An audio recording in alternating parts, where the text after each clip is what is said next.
What is going on, guys? It's the Mad Dragon. We are back doing another preview video today. This one is going to be the big game this weekend potentially going on. It's going to be France versus New Zealand. This will be the one that a lot of people will be looking forward to this weekend. It's a really, really big game. This is, of course, in these preview videos where we chuck on a game of Rugby 20 in the background, and then over the top we talk about the official teams announced, who we think is going to do well, who we think is going to do badly, and finally give a score prediction on how we think the game is going to go in real life. There's going to be an awful lot to talk through in this one, so let's get this game kicked off and underway.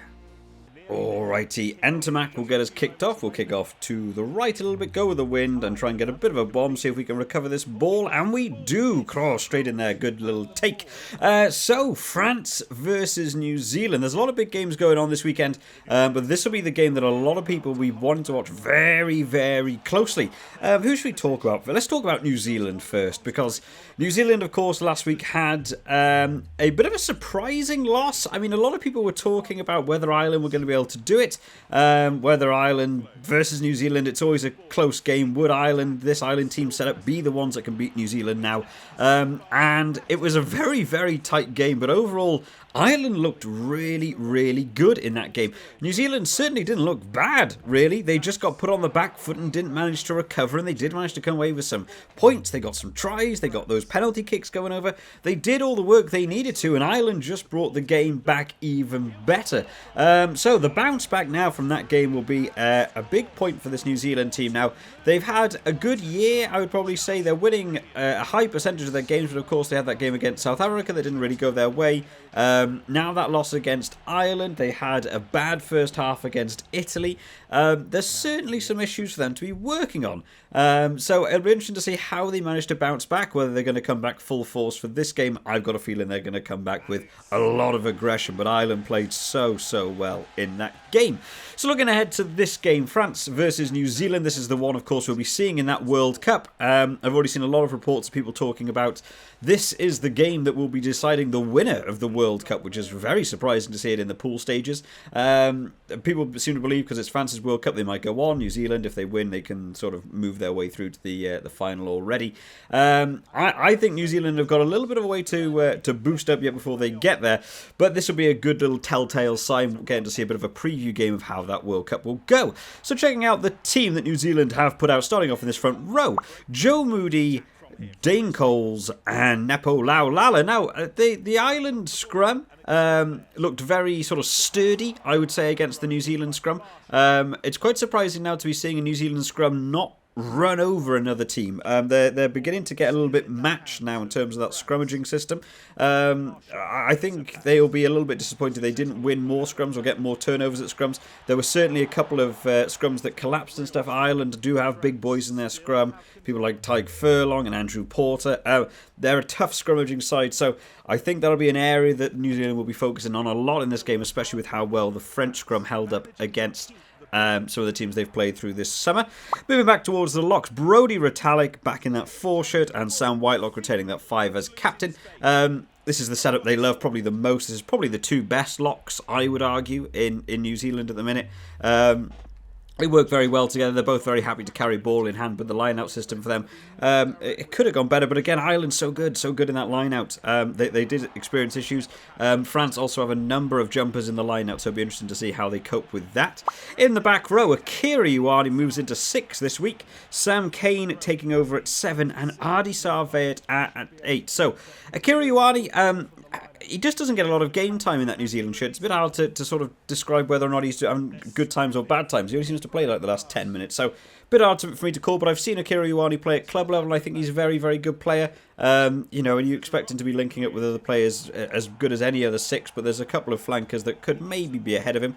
Sam Cane going in at 7. He was the one of the big talking points not a few years back now, where he was talking about would he take over the captaincy of New Zealand? Would he now be the big boy in New Zealand? But to me, in all honesty, I think Papa Lee is playing better than him. He got, that fantastic little breakaway last week against Ireland. He seemed to be one of the very few people making it through that Ireland line. I'm very surprised to see Sam Cane going in here. And finally, Ardy Sarve is probably a safe pair of hands to chuck in at that 8. I'm not really sure how many other 8s there are in New Zealand. You only really see Ardy Sarve's name in there. But it's a solid 1 to 8.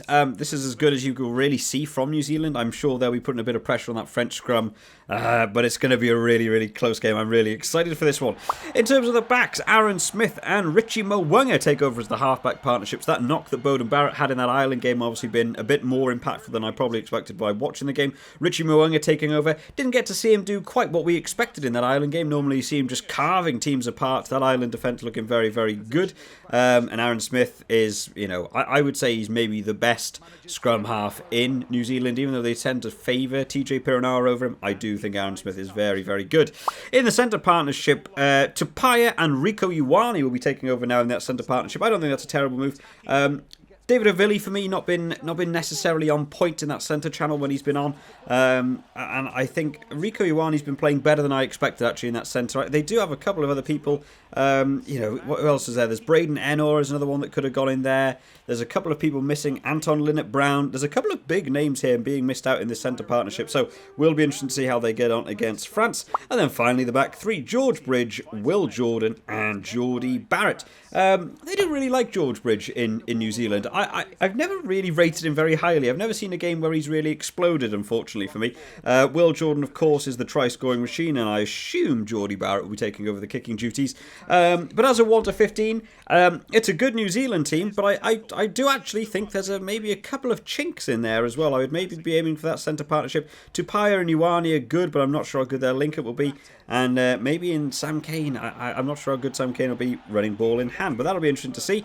We are moving into half-time now, so we'll quickly check out the subs that they've got on. So starting off as the front row replacements, Samsoni Taukeo. Sorry, I'm going to pronounce that really wrong. That's not a name I know at all, actually, considering I've seen quite a lot of the New Zealand club level now. That's not a name I know a great amount from. George Bauer and Offa Tuungafasi. Now, Tuungafasi is a good player. I really, really like Tuungafasi. He'll probably be a really nice bolster in that scrum coming on in that second half at some point. Looking forward to seeing him. Tupo Vai and Shannon Frizzell will also be coming on at some point in that second half. Frizzell, see, that this is, again, a bit of a bigger move for me. Frizzell, to me, is a much better ball carrier than I would say Sam Cane anyway. I think Frizzell tends to move in at 6, doesn't he? But, you know, rather than Sam Cane, maybe I would have had him there. Is he a better ball carrier than Ioane?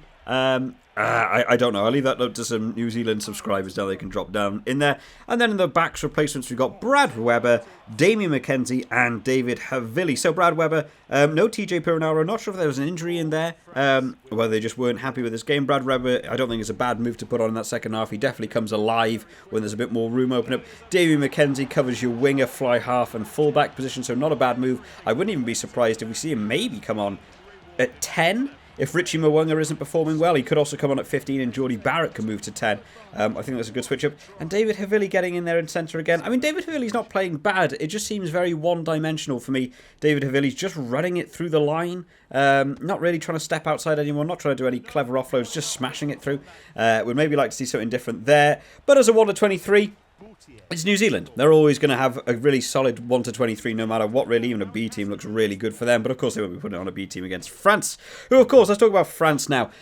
France are doing okay, actually. They had a good first game. They managed to beat the team last week very comfortably. I think Georgia will be a bit disappointed with how easily France managed to get through them. I mean, France will have a lot of positives to take away from that game. The biggest one, like I said last week, was to do with the scrum. The Georgian scrum is normally such a powerhouse for them, and France managed to dominate that scrum within the first 15 minutes. So this French team is now slowly getting more gelled together. I don't necessarily think the French team at the minute is at as top tier as you want it to be, but what we've seen is the depth of squad is becoming more and more apparent, and then the way to work on that in the next 2 years is have this depth settled and then work on, you know, time on the pitch and stuff and allow them to move better, and I think they'll be moving towards a very strong World Cup. So checking out the team in this front row, Cyril Bay, Mauvaka and Antonio. So they've gone for the heavy set scrum again. That's what they did against Georgia, and it worked really well. They'll be wanting to take away the platform from New Zealand in that scrum. They know the launch plays that New Zealand love from lineouts and scrums. If you can remove that from them, I think that'll work very well. In the lock department, Woki is going to retain in that lock department. There was big talks about him in lock last week, but he did very, very well in the lineouts. and Valemsa is going to be joining him in that 5 shirt. So already a couple of big jumpers in there. We know what they like to do in the lineouts. And then the back 3, Kroos, Jolange, and Aldrit is going in at 8. Interesting to see Jolange move to 7. To me, Jolange is much more of a 6 or 8 flanker or number 8. But Aldrit in there, I don't think is a bad move. Gregor Aldrit he loves running with the ball in hand. Smashing it up the line. None of these lads are going to be retaining captaincy. I think Aldrit and Jolange have both been captain before this French team. So I think they'll get on okay. I think this is a pretty solid front sort of 8. But the only thing for me here is going to maybe be line jumpers. I don't really see Kroos or Jolange getting up in the air. They're going to be quite limited to Woki or Valemsa. Maybe Aldrit will get in that line out as well just to give them a 3rd jumper. We'll have to see how that gets on. The halfback partnership this week... Dupont is going to take over in that 9 shirt, still retaining that captaincy, still doing well. And Entermac is going to be going in the fly half position. So, Jalibert not performing to the standards maybe. Maybe that's what they're thinking. Maybe they want a more experienced player against New Zealand. Entermac moving back to that 10 shirt. Don't think it's a terrible move. Jalibert not particularly playing terribly, but I think it's nice to move Entermac back in that 10. See who you want as that starting fly half. In the centre then, because we now no longer have Entermac in there, Dante takes over on the inside centre, who's playing good rugby at the minute, really adding some pressure into those teams in the second half we've seen so far this autumn series. And Ficou will retain that outside centre channel, so it's a pretty solid centre partnership. I think the centres could be a way for France to look at here. I would maybe even prefer the French centres here over the New Zealand centres. Big call. We'll see how they get on. And in the back 3, we get to finally see Gabin Villiers, which is... I really like Villiers. I think he's a very good player. Moving over from 7s now in the Union team. He always works really hard, got a good work rate. Damien Penaud on the right wing and Jaminet in that full-back position. So 1 to 15, looking good. Looking like a lot of coverage here. You've got boot, you've got height, you've got battles in the air, you've got strong centres running through the middle, you've got Villiers for your bit of your dancing feet. I think this is good. I think this is a good setup. I would be interested to see that combatancy we're going to have on that wing between Villiers and Jordan. Really looking forward to seeing that. And because we are getting towards the end of the game now, we'll quickly check out the French subs. So in this front row, Barlow, Gross and Bamba again, so a weighty front 3 that are going to be coming on at some point in that second half. That seems to be the way France have gone. They're not looking for the technicality, they're looking for weight. I don't think it's a terrible move.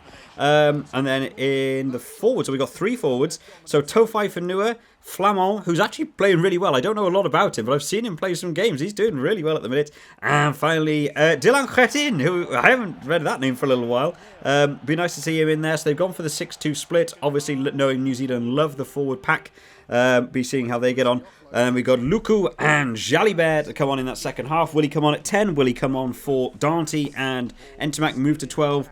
A lot of malleability in that team. I think this is a good French team. So, probably not long now to the end of the game. So let's talk about the final score, the score prediction. What do we think? Well, obviously New Zealand lost last week, but I think that'll spur them on for this game. I think that'll give them a real boost to want to prove themselves in this one. The France team, although they did well against Georgia, they still conceded points that I don't think they needed to concede. I don't think that defence was held up as well as it can do. And I'm not sure if I rate this French team quite as much as the New Zealand one. I think it's going to be very, very close. But for me, I'm going to lean towards New Zealand. And I'm going to say New Zealand to win by... I'm going to say 12. I actually think that second half might open up a bit. But of course, I was wrong last week. I called New Zealand to beat Ireland. So who knows, guys, because I am but one man on the internet talking nonsense about rugby. I think a lot of people are going to have a lot of comments to drop down about this game because it's going to be such a tight game. It could realistically go either way. I think this France team's moving up in the world. I think New Zealand will want to bounce back. It could go either way. So make sure you drop down in the comments what you think will happen in this game, who you think will win, and what you think the final score prediction will be. We have done the previews for all of the other games are already on the channel for week 4. I've still got to do the Ireland one that I want to be coming up next, so make sure you subscribe to the channel just to keep up to date when all the latest videos come out. And if you've enjoyed this one and you enjoy the style of preview that we do in the channel, playing a game and talking about rugby, make sure you drop it a like because it does really help the channel out. I hope you're all looking forward to a really good weekend of rugby, guys. I will see you next time. Bye bye.